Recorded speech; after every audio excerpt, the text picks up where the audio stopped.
പെരുമ്പാവൂർ മണ്ഡലത്തിൽ കോൺഗ്രസ് സീറ്റ് ലഭിക്കാത്തതോടെ സ്വതന്ത്രനായി മത്സരത്തിനിറങ്ങാൻ എൽദോസ് കുന്നപ്പള്ളി 2 ദിവസത്തിനുള്ളിൽ നാമനിർദ്ദേശ പത്രിക സമർപ്പിക്കുമെന്നാണ് വിവരം. വിവരങ്ങളുമായിട്ട് ഇസത്ത് ചേരുന്നു. ഇസത്ത്, എൽദോസിന് സീറ്റില്ല എന്ന കാര്യം ഉറപ്പായി. തന്റെ കാര്യം സേഫാണ് എന്ന് അദ്ദേഹം മാധ്യമങ്ങളോട് പറയുന്നുണ്ടായിരുന്നു നേരത്തെ. സേഫായി എന്ന് വെച്ചാൽ പാർട്ടിക്ക് പുറത്ത് നിന്ന് മത്സരിക്കാൻ ഒരുങ്ങുന്നു എൽദോസ് കുന്നപ്പള്ളി എന്നതാണോ നമ്മൾ മനസ്സിലാക്കുന്നത്? എന്ന് വെച്ചാൽ അതൊരു സമ്മർദ്ദതന്ത്രം എന്ന നിലക്കാണോ, അല്ലെങ്കിൽ അദ്ദേഹം ഉറപ്പായിട്ടും മത്സരിക്കും എന്നതാണോ ഇപ്പോൾ നമ്മൾ മനസ്സിലാക്കുന്നത്?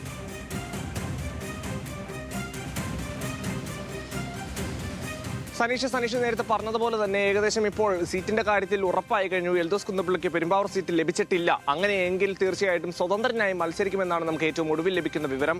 അദ്ദേഹം ഇന്ന് മാധ്യമങ്ങളെ കണ്ടപ്പോൾ തന്നെ പറഞ്ഞിരുന്നു, മൂലക്കല്ലാണ്, തള്ളിക്കളയുന്ന കല്ലുകൾ മൂലക്കല്ലാണെന്നാണ് പറഞ്ഞിരുന്നത്. അതായത് ഒരു മൂലക്കല്ലായിട്ട് തന്നെ തള്ളിക്കളയുകയാണെങ്കിൽ തീർച്ചയായിട്ടും സ്വതന്ത്ര സ്ഥാനാർത്ഥിയായി പെരുമ്പാവൂർ മണ്ഡലത്തിൽ നിന്നും അദ്ദേഹം മത്സരിക്കുമെന്നാണ് നമുക്ക് ഒടുവിൽ ലഭിക്കുന്ന വിവരം.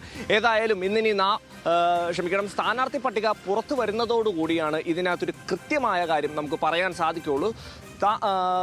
സ്ഥാനാർത്ഥി പട്ടികയിൽ എൽദോസ് കുന്നപ്പള്ളിയുടെ പേര് ഇല്ലെങ്കിൽ തീർച്ചയായും അദ്ദേഹം പെരുമ്പാവൂർ മണ്ഡലത്തിൽ നിന്നും സ്വതന്ത്ര സ്ഥാനാർത്ഥിയായിട്ട് മത്സരിക്കുമെന്ന കാര്യത്തിൽ യാതൊരു തർക്കവുമില്ലാതെ മാറിയിരിക്കുന്നു. സനീഷ്, ശരി, നന്ദി. വിവരങ്ങൾക്ക് വളരെ പ്രധാനപ്പെട്ട വാർത്തകളാണ് വന്നുകൊണ്ടിരിക്കുന്നത്. എൽദോസ് കുന്നപ്പള്ളി അവിടെ സ്വതന്ത്രമായിട്ട് മത്സരിക്കുകയാണ്. അതും ഒരുപക്ഷെ സമ്മർദ്ദതന്ത്രമാണോ, അല്ലെങ്കിൽ അദ്ദേഹം മത്സരരംഗത്തുണ്ടാകുമോ?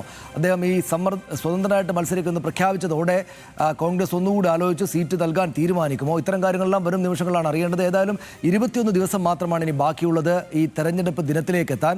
എന്ന് വെച്ചാൽ 19 ദിവസം മാത്രമേ ഉള്ളൂ. വെറും 19 ദിവസം മാത്രമേ ഉള്ളൂ പ്രചാരണ പരിപാടികൾക്കാകെ തന്നെയും എന്നോർക്കണം. അപ്പോഴാണ് കോൺഗ്രസിനകത്ത് ഈ പ്രശ്നങ്ങളൊന്നും പരിഹരിക്കാതെ നീളുന്നത്. നേരത്തെ എ കെ ആന്റണി സംസാരിക്കുമ്പോഴും കെ സുധാകരൻ്റെ കാര്യത്തിൽ കെ സുധാകരൻ മത്സരിക്കും എന്ന ഉറപ്പ് അദ്ദേഹം പറഞ്ഞിട്ടില്ല എന്ന് പ്രത്യേകം ശ്രദ്ധിക്കണം.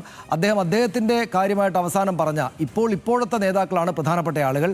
എത്ര വലിയ നേതാക്കളാണെങ്കിലും ഇപ്പോൾ ആരാണോ നയിക്കുന്നത് അവർക്കാണ് അധികാരാവകാശങ്ങളുള്ളത് എന്ന മട്ടിൽ പറഞ്ഞ ഒരു വാചകത്തെ കൂടെ നമ്മൾ ആ നിലക്ക് കാണേണ്ടതാണ്. ഇപ്പോൾ കെ സുധാകരൻ മത്സരിക്കും, അദ്ദേഹത്തിന് വഴങ്ങിയിരിക്കുകയാണ് ഹൈക്കമാൻഡ് എന്ന വിവരങ്ങളാണ് പുറത്തേക്ക് വരുന്നതെങ്കിലും രാഹുൽ ഗാന്ധി ഒരു തരത്തിലും അദ്ദേഹത്തെ കാണാൻ പോലും തയ്യാറായിരുന്നില്ല എന്ന വസ്തുത നമ്മുടെ മുന്നിലുണ്ട്. എ കെ ആന്റണി അദ്ദേഹത്തെ ഈ കെ സുധാകരനെ വിളിച്ച് സംസാരിച്ചു, വ്യക്തിപരമായിട്ടുള്ള സംസാരമാണ് നടത്തിയത് എന്ന് പറയുമ്പോൾ തന്നെ അദ്ദേഹം വിശദീകരിക്കുന്നത് ഈ 3ാം തവണയും ഒരു ഫാസിസ്റ്റ് സർക്കാർ വരുന്നതിന് ഒരു തരത്തിലുള്ള അനുകൂലമായിട്ടുള്ള നിലപാട് ഉണ്ടാകാൻ പാടില്ല എന്ന് പറഞ്ഞു എന്നാണ് അദ്ദേഹം പറഞ്ഞത്. അങ്ങനെ ചെയ്യുന്നയാളെയല്ല കെ സുധാകരൻ. 3ാം തവണയും ഇടതുപക്ഷ സർക്കാർ വരുന്നതിനെ അനുകൂലമായ ഒരു സാഹചര്യം ഉണ്ടാക്കുന്നയാളല്ല കെ സുധാകരൻ എന്ന് അദ്ദേഹം പറഞ്ഞു എന്നല്ലാതെ എ കെ ആന്റണി എന്തായാലും പറഞ്ഞിട്ടില്ല കെ സുധാകരന് സീറ്റ് കൊടുക്കും, അല്ലെങ്കിൽ എന്തെങ്കിലും തരത്തിൽ വ്യാഖ്യാനിക്കാവുന്ന നില അദ്ദേഹം വെച്ചിട്ടില്ല. പക്ഷേ അങ്ങനെയുള്ളൊരു വിവരങ്ങളാണ് പുറത്തേക്ക് വരുന്നത്. പക്ഷേ അപ്പോഴും രാഹുൽ ഗാന്ധി അക്കാര്യത്തിൽ അയഞ്ഞോ, പൂർണ്ണമായിട്ടും കെ സുധാകരൻ മത്സരിക്കുമോ, ഇക്കാര്യങ്ങൾ നമുക്ക് ഉറപ്പില്ല. പക്ഷേ കണ്ണൂരിൽ കെ സുധാകരൻ അനുകൂലികൾക്ക് ലഭിച്ചിരിക്കുന്ന ഒരു സൂചന അവിടെ അദ്ദേഹം മത്സരിക്കുമെന്നാണ്. അതുകൊണ്ട് അവിടെ ആഹ്ലാദ പ്രകടനങ്ങളുണ്ട്.